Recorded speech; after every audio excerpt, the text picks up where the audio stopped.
Hi everyone, स्वागत है आप सभी का आपके अपने यूट्यूब चैनल बीपीएससी प्लस पे। दोस्तों, क्या आप घर बैठे बीपीएससी पीटी का तैयारी करना चाह रहे हैं या कर रहे हैं तो अभी सब्सक्राइब करें बीपीएससी प्लस यूट्यूब चैनल। दोस्तों, ये वीडियो आपके लिए काफी महत्वपूर्ण है क्योंकि यहाँ से सीधे सीधे आपके एग्जाम में क्वेश्चन पूछे जाएंगे। तो आइए शुरू करते हैं। आज का पहला प्रश्न, आपका पहला प्रश्न है, सुमेलित कीजिए। घटना का नाम दिया हुआ है तथा वर्ष और आपको मिलान करके उत्तर निकालना है। तो ऑप्शन ए में देखिए, अहमदाबाद मिल हड़ताल कब हुआ था। तो आपको बताना है कि अहमदाबाद मिल हड़ताल आपका फरवरी फरवरी 1918 में हुआ। फरवरी 1918, फरवरी 1918। अगर हम बात कर ले खेरा सत्याग्रह का, तो इसके तुरंत बाद आपको खेरा सत्याग्रह हुआ था। खेरा सत्याग्रह आपको मार्च में हुआ था, मार्च 1918, मार्च 1918 में हुआ था। इसके बाद हम बात करते हैं जलियांवाला बाग हत्याकांड का। तो आपसे बता दें कि जलियांवाला बाग हत्याकांड आपका कब हुआ था, तो 1919 में हुआ था, 1919 में हुआ था, 1919 में हुआ था। जलियांवाला बाग हत्याकांड आपका 1919 में हुआ था। और चंपारण सत्याग्रह आपका 1917 में हुआ था। चंपारण सत्याग्रह 1917 में हुआ था। तो इस क्वेश्चन में तो आपसे सम्मिलित करने के लिए पूछा गया था, लेकिन इस क्वेश्चन को आपको अरेंज करने के लिए भी दिया जा सकता है कि घटनाओं को अरेंज करें। तो आप कैसे याद रखेंगे इसे? तो आप ऐसे याद रखेंगे कि चंपारण सत्याग्रह जो है आपका, चंपारण सत्याग्रह पहले हुआ था 1917 में। उसके तुरंत बाद जो है आपको आप याद रखेंगे कि आपने सीए की पढ़ाई करी है, सी के बाद ए होगा चंपारण सत्याग्रह, उसके बाद ए से आप याद रखेंगे कि अहमदाबाद मिल हड़ताल फरवरी 1918, इसमें महात्मा गांधी भी पार्टिसिपेट किए थे। अब आगे बढ़ते हैं। आगे है आपका खेरा सत्याग्रह। तो खेरा सत्याग्रह आप याद रखेंगे कि मार्च 1918 में हुआ था। और हम बात कर ले आपका जलियांवाला बाग हत्याकांड का, तो जलियांवाला बाग हत्याकांड आपको 13 अप्रैल 1919 का हुआ था। देखिए, बढ़ते हैं अगले क्वेश्चन की ओर। आपका अगला क्वेश्चन क्या पूछा गया? अगला क्वेश्चन है आपका, भारत में दोबारा चीता लाने के लिए राष्ट्रीय बाघ संरक्षण अथॉरिटी निम्नलिखित में से किस देश से चीता लाने की योजना बना रही है? तो आपका सही उत्तर है नामीबिया से लाने की योजना बना रही है। अगला प्रश्न देखिए, अगला प्रश्न देखिए आपके लिए काफी इंपॉर्टेंट है, क्योंकि जो प्रश्न आपका पॉलिटी से पूछा गया है वो सभी एग्जामों में पूछे जाते रहे हैं और आने वाले एग्जाम में के लिए अति महत्वपूर्ण है। तो आपका प्रश्न है, निम्नलिखित में से कौन सी संसदीय समिति का अध्यक्ष अनिवार्य रूप से सत्ताधारी दल के सदस्यों में से होता है? तो आपका सही उत्तर है प्राक्कलन समिति, प्राक्कलन समिति। और भी बात जानते हैं प्राक्कलन समिति के संबंध में कि प्राक्कलन समिति में लोकसभा के सदस्य होते हैं, केवल लोकसभा के सदस्य होते हैं, ओनली लोकसभा के 30 सदस्य होते हैं, इसमें राज्यसभा का कोई सदस्य नहीं होता है। अब आप जानिए लोक लेखा समिति और सार्वजनिक उपक्रम समिति के बारे में। आपका जो लोक लेखा समिति है और सार्वजनिक उपक्रम समिति है, इस दोनों में 22 सदस्य होते हैं और आपके 15 सदस्य लोकसभा से होते हैं और राज्यसभा से 7 सदस्य होते हैं। देखिए अगला प्रश्न, अगला प्रश्न आपसे क्या पूछा गया है? अगला प्रश्न काफी इंपॉर्टेंट है। अब निम्नलिखित में से कौन सी एक यूएसए की स्थानीय पवन का नाम है? तो यूएसए और कनाडा दोनों का स्थानीय पवन आपका क्या है? चिनूक है। चिनूक है, चिनूक।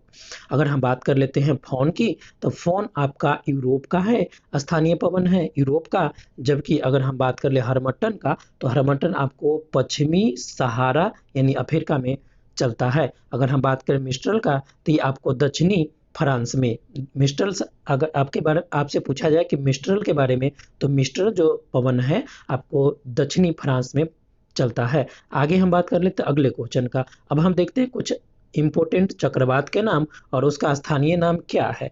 तो आपसे पूछा जाएगा बिली बिली, बिली बिली कहाँ का चक्रवात है? तो आप बताएंगे कि बिली बिली ऑस्ट्रेलिया का चक्रवात है। वही अगर हम हरिकेन की बात करें, तो हरिकेन आपका कहाँ का चक्रवात है? तो हरिकेन आपका जो चक्रवात है वो आपका संयुक्त राज्य अमेरिका का है, संयुक्त राज्य अमेरिका का है। अगर आगे देखिए, आपसे पूछा जाता है कि टाइफून कहाँ का चक्रवात है, तो आप बताएंगे कि यह चाइना का चक्रवात है, टाइफून चाइना का चक्रवात है। और आपसे ये पूछा जाता है कि बागियो, तो आप बताएंगे कि बागियो फिलीपींस का चक्रवात है, बागियो फिलीपींस का चक्रवात है। वहीं भारत में इसे चक्रवात ही कहा जाता है। और टॉर्नेडो कहाँ आता है? तो आप बताएंगे कि टॉर्नेडो कैरिबियाई क्षेत्र और अमेरिकी क्षेत्र में आता है, जो आपका कैरिबियन सागर है उस आसपास में और अमेरिकी क्षेत्र में आता है। चलिए अगले प्रश्न की ओर बढ़ते हैं। अगला प्रश्न आपसे पूछा गया है 2018 के राष्ट्रमंडल खेलों का आयोजन कहाँ किया गया था? तो आपका सही उत्तर है कि यह आपको ऑस्ट्रेलिया में आयोजित किया गया था। और आपके लिए काफ़ी इंपॉर्टेंट ये हो जाता है कि अगला जो राष्ट्रमंडल खेल है जो 2022 में संपन्न होगा, 2022 में, वो आपको कहाँ होगा? तो आप बताएंगे कि 2022 का जो खेल है राष्ट्रमंडल खेल वो आपको बर्मिंघम इंग्लैंड में संपन्न होगा। देखिए अगला प्रश्न आपसे ये पूछा गया है, निम्नलिखित में से किसने इंडियन ओपिनियन नामक समाचार पत्र आरंभ किया था? तो आप जानते हैं कि इंडियन ओपिनियन जब महात्मा गांधी दक्षिण अफ्रीका में थे उसी दौरान इन्होंने इंडियन ओपिनियन समाचार पत्र आरंभ किया था। और आपसे ये पूछा जाता है कि इंडियन ओपिनियन के पहले संपादक कौन थे? तो आप बताएंगे मनसुखलाल नजर इसके पहले संपादक थे। और ये पत्रिका जो है आपको जून 1903 में प्रारंभ किया गया था। देखते हैं। और अगला प्रश्न आपसे ये पूछा गया है, निम्नलिखित में से कौन सी गैस भूमंडलीय ऊष्मीकरण का कारण नहीं है? तो आपसे ये पूछा गया कि कौन भूमंडलीय ऊष्मीकरण के कारण नहीं है। तो आप पहले ये टिक कर लीजिए कि आपसे पूछा जा रहा है कौन नहीं है। तो अब समझिए कि कौन है। तो आपका कार्बन डाइऑक्साइड, जलवाष्प और N2O, हंसाने वाली गैस भी जिसे हम कहते हैं N2O, नाइट्रस ऑक्साइड, ये तीनों आपको भूमंडलीय ऊष्मीकरण अर्थात ग्लोबल वार्मिंग के लिए जिम्मेदार है। ग्लोबल वार्मिंग के लिए जिम्मेदार है, जबकि SO2 का इससे कोई संबंध नहीं है। अगर आपसे ये पूछा जाता है SO2 क्या है, तो SO2 और N2 ये दोनों जो है आपको अम्ल वर्षा के लिए जिम्मेदार है। किस लिए जिम्मेदार है? अम्ल वर्षा के लिए। अगला प्रश्न देखिए।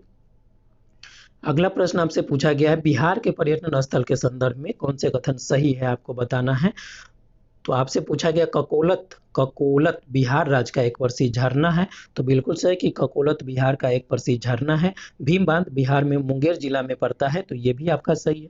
बिहार का करंडा कुंड भगवान बुद्ध के जीवन से संबंधित है। तो ये भी सही है। आपसे पूछा गया है बी रायतन के बारे में, यह क्या है? तो एक जैन मंदिर एवं संग्रहालय है। तो ये भी आपसे सही है। तो आप कहेंगे कि उपरोक्त में से सभी सही है। आपका सही उत्तर होगा उपरोक्त में से सभी, 1 2 3 4। अगला प्रश्न देखिए। अगला प्रश्न क्या पूछा गया है? ये प्रश्न काफी इंपॉर्टेंट हो जाता है क्योंकि ये क्वेश्चन सभी एग्जामों में रिपीट किए जाते रहे हैं। निम्नलिखित में से कौन सी समिति चुनाव सुधारों से संबंधित है? तो आप बताएंगे कि दिनेश गोस्वामी समिति का संबंध चुनाव सुधार से है। अगर हम तारकुंडे समिति और इंजित गुप्ता समिति की बात करें तो इस दोनों का भी संबंध आपको चुनाव सुधार से है। और ऑप्शन में और जो बचे हुए समिति है GV राव समिति, अशोक मेहता समिति और LM सिंघवी समिति, तो इन तीनों का संबंध जो है आपको पंचायती राज से है। देखिए अगला प्रश्न क्या पूछा गया है। अगला प्रश्न कुछ अति महत्वपूर्ण प्रश्न है जो आपको विभिन्न एग्जामों में पूछे जाते रहे हैं, आपके आने वाले एग्जाम के लिए काफी इंपॉर्टेंट होगा। तो देखिए इसमें का पहला प्रश्न आपका है, सबसे पहले का मानव सदृश प्राणी जो प्राज्ञ मानव होमोसेपियन से प्रजातीय रूप से भिन्न था, उसे सामान्य रूप में जाना जाता है, उसे क्या कहा जाता है? तो पिथिकेंथ्रोपस के रूप में इसे जाना जाता है। अगला प्रश्न देखिए। अगला प्रश्न आपसे पूछा गया है, ताम्रपाषाण युग की अवधि मानी जाती है। तो आप बताएंगे कि 3000 से 1000 ईसा पूर्व तक मानी जाती है। भारतीय पुरातत्व सर्वेक्षण विभाग की स्थापना किसके काल में हुई थी? तो आप बताइए किसके कार्यकाल में हुई थी? लॉर्ड कर्जन के कार्यकाल में हुई थी। आपसे पूछा जाएगा कब हुई थी? तो आप बताएंगे 1901 में हुई थी।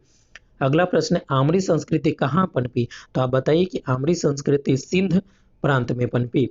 अगला प्रश्न देखिए, ताम्र संचय का संबंध है तो किससे संबंधित है? गैरिक मृदभांड से। अगला प्रश्न देखिए, पूर्व पाषाणकालीन मानव का मुख्य धंधा क्या था? तो इसका मुख्य धंधा था शिकार खेलना। अगला प्रश्न देखिए। अगला है कि निम्न घटनाओं को बढ़ते क्रम में सजाइए। तो आप बताएंगे कि सबसे पहले आपका क्या होगा? तो सबसे पहले आपका होगा पैलियोलिथिक। उसके बाद होगा आपका मेसोलिथिक, उसके बाद हम कहेंगे नियोलिथिक और सबसे लास्ट में हम कहेंगे आपका कैल्कोलिथिक होगा। तो आपका सही उत्तर हो जाएगा ऑप्शन डी। अगला प्रश्न देखिए, निम्नलिखित में से किसे भारत में प्राग ऐतिहासिक पुरातत्व का जनक माना गया है? तो आपका सही उत्तर है रॉबर्ट ब्रूसफोर्ड को माना गया है। अगला प्रश्न देखिए, प्रारंभिक पूर्ण मानव को किस नाम से जाना जाता है? तो आपका सही उत्तर है क्रो मैग्नो मानव के नाम से जाना जाता है।